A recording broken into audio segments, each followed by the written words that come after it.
All right, so we are also now streaming live on YouTube. Great. All right, so I would like to begin the session.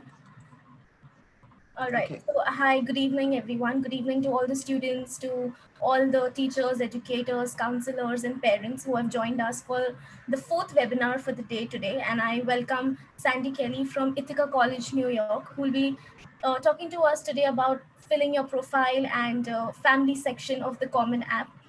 Before that, I would like to introduce myself. I'm Devika Agarwal from the Next Genius Scholarship Program. And as we know, Next Genius is a registered charitable trust in India that offers full and partial tuition scholarships to grade 12 students and also students who are in the gap year. And I'm very pleased to say that Ithaca is one of our Next Genius partner colleges, and our applications for 2020-21 has already begun. So please feel free to visit our website and apply for scholarships. Without any further ado, I would like Sandy to take over the presentation and take the session ahead. Thank you so much for that introduction. And yes, I'm Sandy Kelley. I'm Associate Director at Ithaca College. I've worked in admission for probably longer than most of you have been alive and done international admission at a couple of institutions. So it's one of my passions, and I'm really thrilled to be able to answer any questions and help students as they're going through the process. As I get started, I'm going to share a screen for you. So hold on one second while I go to that.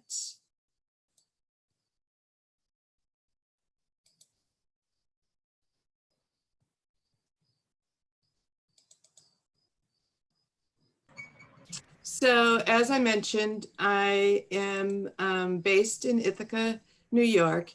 And what I'm going to talk about today actually is related to the Common App in terms of the section for filling out your, hold on one second, I'm trying to get to the screen that I'm going to stop sharing for a minute. Oh, the joys of technology, right? Totally.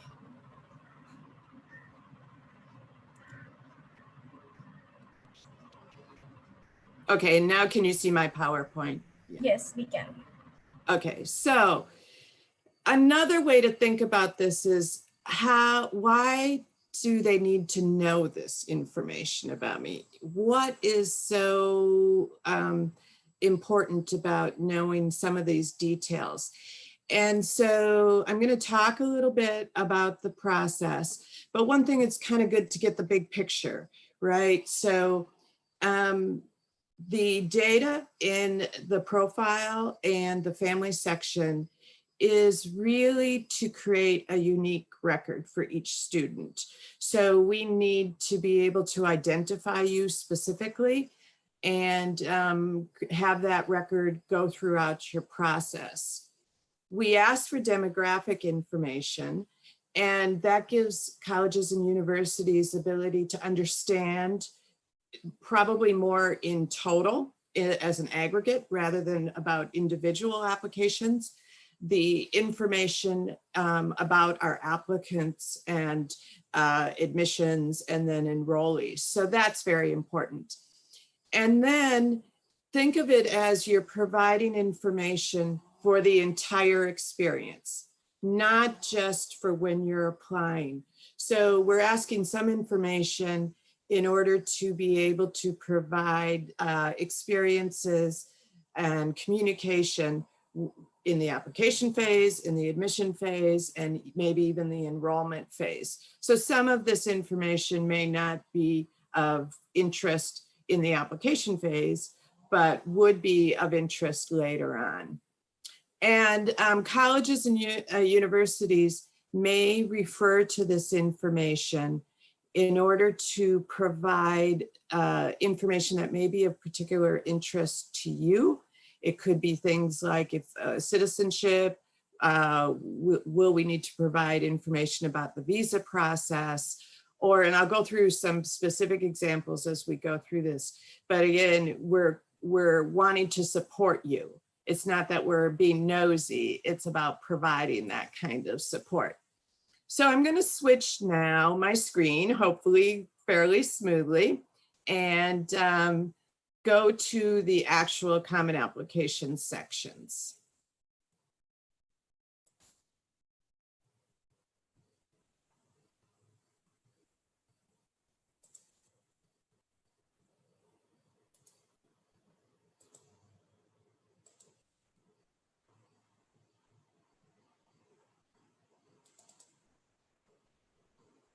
Okay, and hopefully that's visible, my test case in the Common Application. Good, great. So as we start, you'll see some things that are pretty expected. Your name, and this is important too because it creates the official record of documents. So naming conventions are somewhat cultural. So and of course the Common App is a US based application. And so we ask that students fill out this portion, and the first given name and the last family surname, the way that an official document lists them. It might be a passport, it might be a birth certificate. And you'll notice one thing in the Common Application where there's a red star or asterisk by that field. That's where the information is required. So you are required to submit that in order to submit your application. You'll notice the middle name is not required. I always encourage students to provide as much information as possible. If you don't feel you can accurately or don't want to provide the optional information, that's fine. But there are certain fields that are required. Preferred name. Sometimes people are like, well, that's interesting. What do they care? So this has to do with how a institution will likely communicate with you. Now, in this part, you'll see my given name on my documents is Sandra. I go by Sandy. And if I were filling out the Common App, I might put Sandy in there if I wanted to be addressed that way. And so you can decide if you want to put in a preferred name. Again, it's not required. Whatever you put in there, institutions will deal with it slightly differently. But for example, Ithaca College will always address you that way. So if I apply, they're going to send me information that says, Dear Sandy. And so you should put in a preferred or nickname if you're comfortable with people not who you don't know addressing you. So if it's a family name of endearment, I wouldn't put it in there. But if it's, I know some people who don't actually ever go by their legal first name. And so it would be good to put that in there so that we know that to call you by a different name. The question about have you ever used any other names is a required question. And this has to do with legal names. So we want to be able to identify if we receive documents that may be under a different name than your current legal name. So only answer yes to this if you've ever had a different legal name. As an example, sometimes when people get married, they change their name. And so we need to know what their previous legal name was, so we make sure we understand when documents come in. And if you do have a former legal name, it asks you for more information. In terms of identifying male and female, this is required information. In the United States, institutions are asked to provide data to the US government about applicants and applicant enrollees so that we make sure we're not, we're providing services that are balanced gender-wise. So you will need to select one of those. And if there's anything that you want us to know beyond that, there's an open field for you to provide any additional information. Date of birth is also a required field because that is a key identifier. So typically when we're searching for a student, if we need to look up a record, we'll use date of birth as well as name. And you may get a birthday greeting on your birthday. So it's a nice benefit. So once you go through that, you get to address. Now, address is important for us and for other schools. Given the current situation, it's not as important, or even, you know, the change in communication modes over the past several years. We do not send a lot of detailed documents to students abroad because we know that mailing and delivery can be problematic. But at some point, particularly in the visa process, we will need to have that. So you have the ability to put in your permanent home address. And then if you want mail sent to an alternate address, say you're residing at a boarding school, you can enter that information there. Contact details.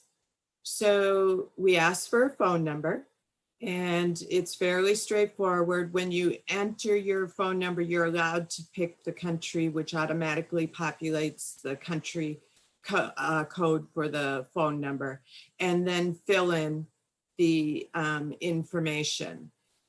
It's helpful to know if it's a home or a mobile.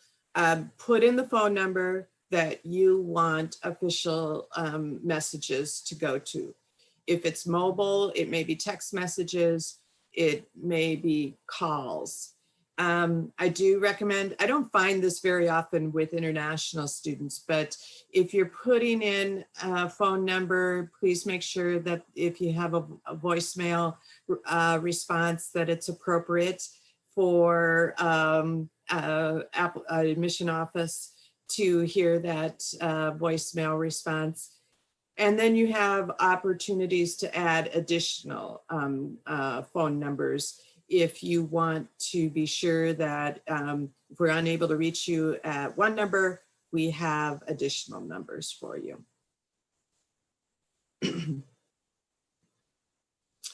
And then there are questions that are optional. And again, I don't think you need to feel compelled to answer any of these. It's fine to answer them. Rarely do these have an impact on the admission decision. It's more just gathering information. In terms of religious preference, at a school like Ithaca, we're non-denominational. We don't use this information in any specific way. Now, keep in mind, the CommonApp is an application for over 1,000 colleges and universities. So it's not that every institution is going to be looking at this information specifically. So for religious preferences, some institutions, for instance, if they are affiliated with a specific religious background, they may want to know that. They may, and it won't be a negative if you don't match that. It could be a, you know, something that they're interested in, having a diverse group of students. Obviously, most people will not have served in the U.S. Armed Forces, and so that's something you can answer if you're comfortable. Now, the information about ethnicity and race is particularly geared towards US citizens. And again, we ask these questions because we are asked to report in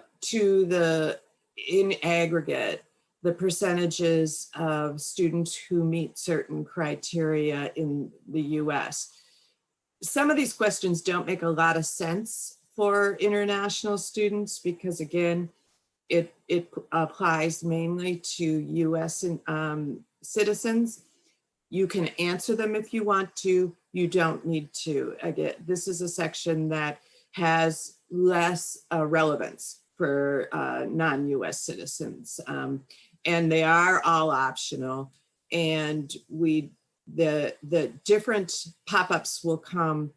For instance, if you say you are Hispanic or Latino, then it will give you some options. And these are set to the US government's definition of ethnicity and race.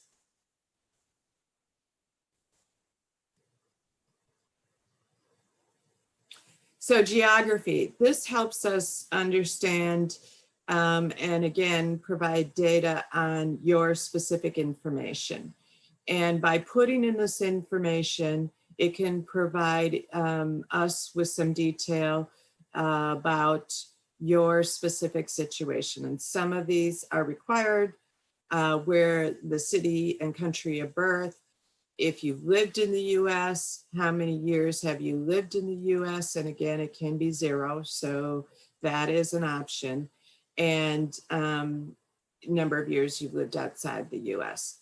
So this is helping us to understand, particularly if a student is going to need visa support at some point, and even beyond visa support for a place like Ithaca College, we're looking at if a student may have US citizen or be a residency, but live abroad, maybe they don't need a visa, but perhaps transition services into the US. So again, keeping in mind that this is not just about the application process. This is your record that goes beyond application. And if you're thinking about enrolling to the specific college or university. And language. So this helps us understand also what services might need to be provided or what we even would require in terms of the English proficiency exams. So again, recommend that you fill this out accurately. I know many international students, particularly from India, are multilingual, and their language proficiency may vary. And so we just want to understand better how to make sense of that and not assume, like Ithaca College doesn't assume that every student from India will need to submit English proficiency exams. Some may, depending on their experience in the English language, either at home and or at school, but not everybody will. So this information allows us to accommodate multilingual students and provide information. So you can list the number of students you're proficient in and then provide details. So you might say, English is your first language, you feel you can speak right, and then whether it's spoken at home.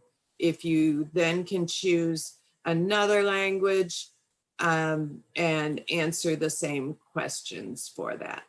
And so this again provides a really good source.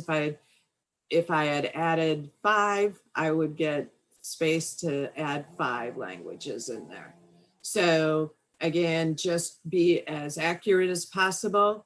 It helps guide in the admission office in terms of your experience and support that may be needed. But it's also, we're not going to hold you to this if you're just, we know that you're going to answer it to the best of your ability. Citizenship is next. And so citizenship helps us understand the process that you would need to go through in order to be a student. So for most people, this is pretty pretty easy to fill out. You would say you have options. You can be a dual citizen. You can be a US permanent resident, or sometimes what's referred to as a green card holder. So there's a lot of options. And so if you say other, you then will get information, be able to list information about where your citizenship lies. And then we want to know if you currently hold a valid US visa. For most students, this would not be true, but for instance, dependents of visa holders who are living in the United States fall under this category. And again, the reason to ask these questions helps us to create data and sort of run reports so that we know if you're admitted, if you're coming, what kind of support are you going to need? And it kind of directs, for instance, at Ithaca College, our Office of International Programs to be able to provide those services and reach out and connect with students. So it's really, and we also then provide data about that. I get asked all the time, how many Indian students, students with Indian citizenship attend Ithaca College. So this data helps us with that process. And then the last thing to talk about in terms of this section is the Common Application fee waiver. So this is dependent on somewhat dependent on which schools you're applying to.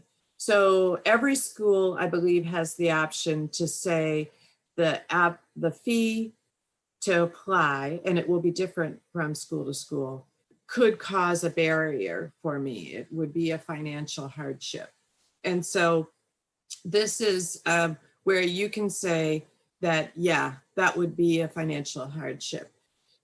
For Ithaca, and then some schools will have additional criteria where you could qualify for a fee waiver. So if you had Ithaca College as one of your schools to apply for, if you're not a US citizen, we waive the application fee automatically.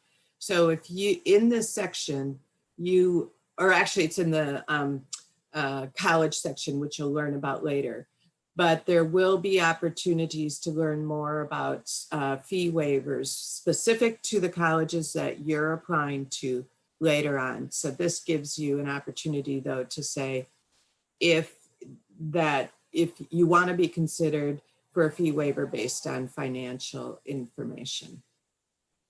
Great, now we'll move on to the family section. So the family section, again, sometimes this gets into why do they need to know these things? And sort of generally, I would say for most applicants, we know that there is the applicant themselves, and then there is the family and supporters behind the applicant that are really going through the process together. And again, this is different in different cultures about how much family wants to be and chooses to be involved in particular information. But it helps us to understand family and supporter because families are complicated, and we can't assume that an applicant is connected to both parents, that both parents live in the same household. So these sections help us understand the family dynamic. So we have a little better sense of when we're communicating with supporters and families, who are the people connected directly to the student and how to make those connections. So again, much of this, some of this is required and some of this is optional. I encourage you to fill it out completely. For instance, at Ithaca College, we will send emails to family and supporters, sometimes copy emails, because we know that the one email that's associated with the applicant may be kind of overwhelming. The other thing that it helps us understand is the information on how to connect with you and where the parent lives. Occupation, employment status, that gives us a little bit information if we need it. We may never go back to this information about the family's experience with college. So by asking the sort of employment that family and parents are doing and asking about educational experience helps us understand if the family is able to provide background, education to the student as they go through the application process, or maybe we need to provide additional. We have a term in US institutions called first generation students. And that refers to students where the applicant is the first generation that is attending college. And we are committed to providing access to first generation students, so we don't see that as a negative. But we also then may identify that student to form a connection with other students who are first generation. And maybe provide a little bit more detail and support to those students because they may need a little bit of information for the process. So it's really seen as a very positive thing that we're looking to help students as they go through the process. So this kind of information, it also lets us know if in terms of international, a parent has studied in the US, then they have that background. They may not need as much information about US institutions. I'm trying to remember if we're, and then you can put in 1, 2, again, blended families, have step parents, that kind of thing. And the same thing is helpful to us for siblings, because we know that if particularly an older sibling has gone through the process, the family probably has that information to support them. Okay, so that's the end of my section in the Common App. And I'll look forward to giving you more detailed information. I'm gonna switch again to the slides and talk do a summary and then talk briefly about Ithaca College. So I'm going to.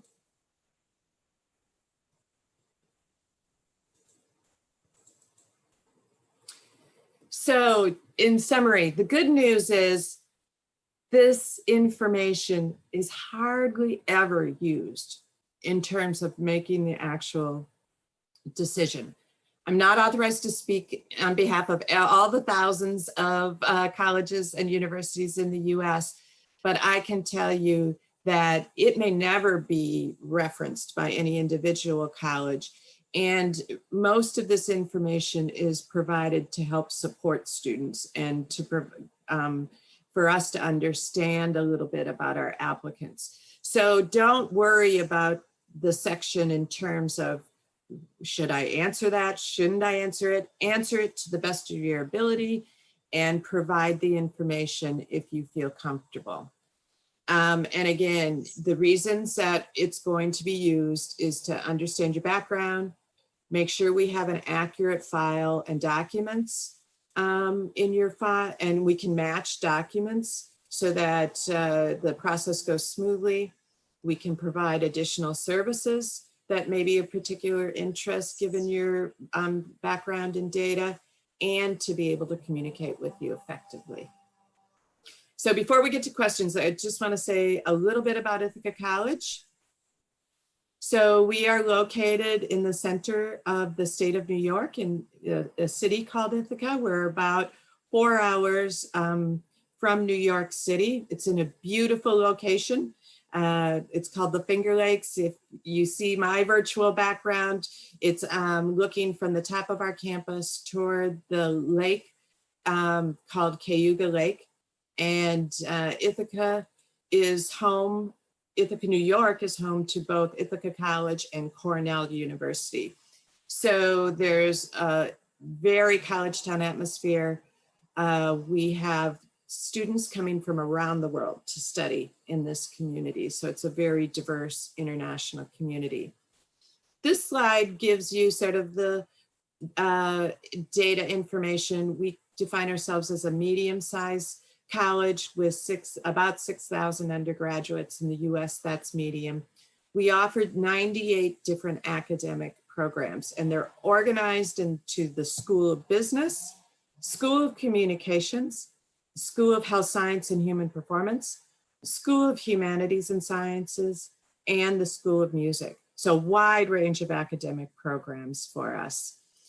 And instead of going into information about why I think Ithaca College is amazing, which I do, and there's a lot of information that I can point to that will tell you why we think we're amazing, I thought it might be interesting to go through what others have said about Ithaca College.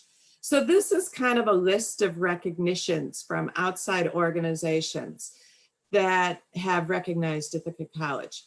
One of the hardest questions when I do international recruiting is, what is your ranking? And in the United States, there is no one ranking service. So there is not an overall. There are probably hundreds of ways that colleges are ranked, and the criteria that are used are very different. So I always have trouble, and I always hesitate when I'm asked that question because I think it assumes there is one universal ranking. I'm not shy about where Ithaca College falls in those rankings or recognitions. We have been recognized. It's just that it's so different depending on what they're looking at. So you see in this sample, it's not complete at all, that we have been recognized by very national and international institutions in a number of different ways. The US News and World Report lists us for the 8th best college, 13th best value, 5 best for undergraduate teaching. We get recognized for being a very green college, outstanding plant-based dining services. We have student recognitions in terms of the bold and entrepreneurial students, the student engagement. And what I'm particularly proud of is that we have been recognized 2 years, they haven't come out yet for the last year, for a top producer of faculty and students who win the prestigious Fulbright Awards. So that goes to the strength of our academic experience as well as student engagement. There's a lot of very detailed, more comprehensive information on our website. I'd be glad to reach out to you.